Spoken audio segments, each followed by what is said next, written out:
Assalamualaikum warahmatullahi wabarakatuh dan selamat sejahtera.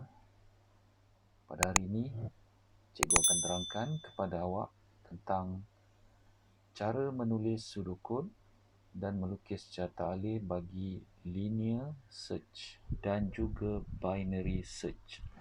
Sudokod ialah perwakilan algoritma dalam bahasa yang boleh difahami, manakala carta alih adalah perwakilan algoritma dalam bentuk grafik. Sudokod dan carta alih perlulah dibina supaya set langkah yang dihasilkan jelas dan mudah difahami. Pembinaan algoritma juga memudahkan seseorang untuk mengesan ralat. Sekiranya output yang diperoleh mempunyai kesilapan, selain dapat memastikan output yang dihasilkan adalah output yang diingini. Bagi penulisan sudokod yang melibatkan linear search, langkah yang pertama, kita memahami proses linear search dengan membina algoritma. Jadi, ianya boleh dirumuskan seperti dalam rajah yang berikut. Yang pertama, mula dengan item pertama dalam senarai. Kedua, bandingkan item carian dengan item pertama. Ketiga, jika nilai item carian sama dengan nilai item pertama, carian dihentikan.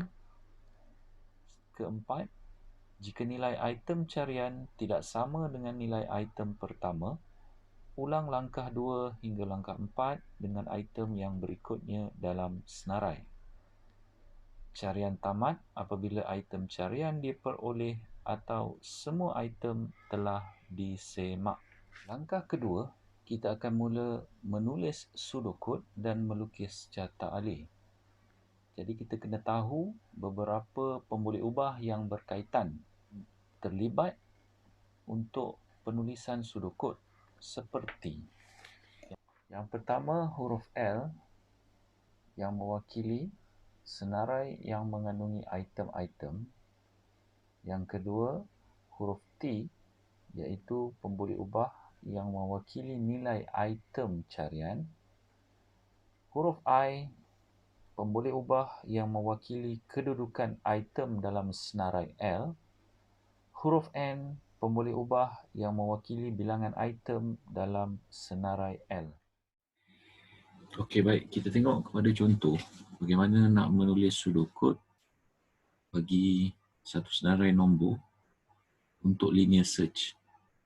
Okey, soalannya anda diberikan senarai nombor seperti berikut: 24, 64, 2, 57, 32, 83, 8, 38 dan 97. Okey, jadi kita akan mula menulis sudokod. Yang pertama, kita akan mula dengan perkataan mula lah. Okey. Jadi kita typekan ataupun kita tuliskan mula. Okey. Seterusnya kita setkan senarai L. Okay, senarai L adalah merujuk kepada senarai nombor tersebutlah. Apa sahaja yang berada dalam senarai tersebut adalah merujuk kepada senarai L. Okey, yang ketiga, kita isytihar pemboleh ubah. Okey, I, N dan T, iaitu I adalah merujuk kepada indeks nombor. Ini mula kedudukan item kedudukan item, manakala N adalah bilangan item dan T adalah nilai carian item. Okey, seterusnya kita setkan N sama dengan 9. N ini merujuk kepada bilangan item, maknanya 1, 2, 3, 4, 5, 6, 7, 8 dan 9. Okey, kita setkan N. Apa lagi pemboleh ubah yang ada? Pemboleh ubah I. Okey, I ini kita setkan kepada 0. Sebab dia merujuk kepada item pertama, indeks pertama dalam senarai. iaitu dia mesti bermula dengan I kosong, indeks kosong. Okey, kemudian kita masukkan item carian, nilai carian iaitu T. T kita nak cari tadi, soalan nilai dia ialah 32. Jadi kita nilai carian kita T bersamaan dengan 32.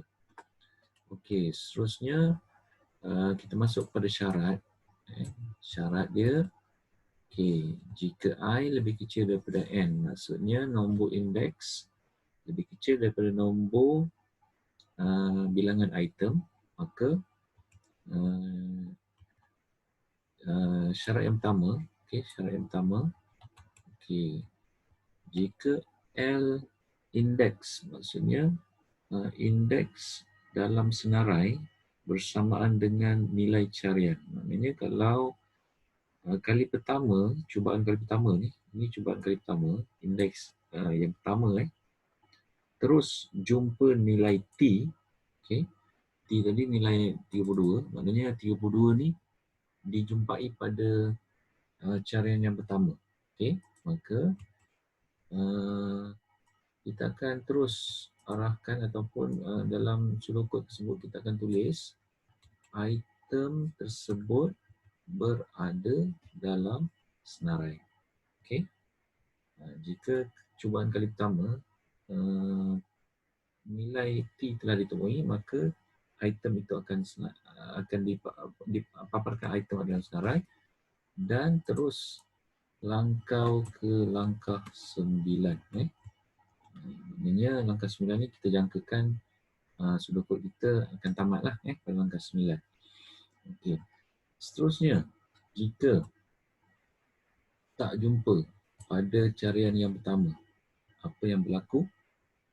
Jika tak jumpa pada carian yang pertama, apa yang berlaku? Kita akan ulang. Kita akan teruskan carian kedua. Kita akan pergi kepada carian yang kedua, iaitu kita akan buat maksudnya kiraan akan dilakukan. Iaitu I tadi kepada item yang pertama, item pertama dah cari, tak jumpa, dia akan bergerak ke item kedua. Bagaimana pergerakan kepada item yang kedua? Formula yang digunakan ialah I sama dengan I tambah 1. Sehinggalah carian ditemui. Bila carian ditemui, dia akan terus papar item dalam senarai dan langkau ke langkah 9. Jadi tulis tamat jika. Seterusnya, syarat yang kedua, jika I tadi lebih kecil daripada N. Ini syarat yang pertama. Maknanya syarat yang kedua, kita buat jika I itu lebih besar. Maknanya item I itu adalah nombor indeks ataupun kedudukan item tadi. Kita dah I tambah 1, tambah 1, tambah 1 sampailah nombor 9. Sampailah item yang ke-9. Nilai carian kita tak ditemui. Maknanya nilai I itu akan bersamaan 9 ataupun akan menjadi lebih besar daripada 9. Maka kita akan buat paparkan. Kita akan terus paparkan item tiada dalam senarai. Maknanya jika dia dah buat carian sampai item yang terakhir dan tak jumpa nilai carian, maka terus paparkan item tiada dalam senarai dan terus tamat jika. Terus tamat jika. Maknanya item tak dalam senarai terus habis. Habis, gelung ni habis, tamat.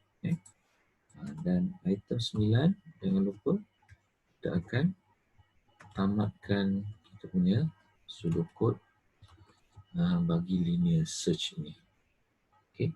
Jadi secara amnya bentuk sudokod awak bagi linear search adalah begini. Mesti ada 9 perkara. Pun boleh ubah yang cikgu dah terangkan tadi, iaitu L T, I dan N. Okey. Kita setkan pada orang boleh ubah ni, kita setkan nilai-nilainya. Okay, L ni kita dah umpukkan, N ini kita dah umpukkan 9, I kita dah umpukkan 0, T kita dah umpukkan 32. Jadi baru selesai kita umpukkan semua nilai, baru kita masuk kepada gelung syarat. Gelung syarat ini dilaksanakan dan dipenuhi, maka terus ke bahagian tamat. Okey.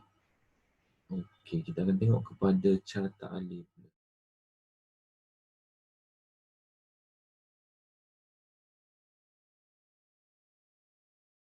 Untuk melukis carta alih, apa yang kita perlukan ialah kita rujuk pada sudut. Okey, dan kita akan mula, seperti biasa kita akan mula, kemudian kita salin semula apa yang ada dalam sudut tadi. Setkan senarai L, itu ialah proses. Okey, seterusnya kita isytihar pemboleh ubah I, N dan juga T, proses. Okey, kemudian kita setkan N sama dengan 9 dan I sama dengan 10, I sama dengan 0. Seterusnya kita masukkan input, iaitu masukkan nilai carian T sama dengan 32. Okey, seterusnya pilihan I lebih kecil daripada N. Okey, ini gelung for. Jika I lebih kecil daripada N, kita ada dua pilihan. Jika menepati syarat ataupun jika I itu memang lebih kecil daripada N, maka syarat ya akan dipenuhi. Jika tidak dipenuhi, maka syarat tidak. Dia akan memasuki kepada syarat tidak.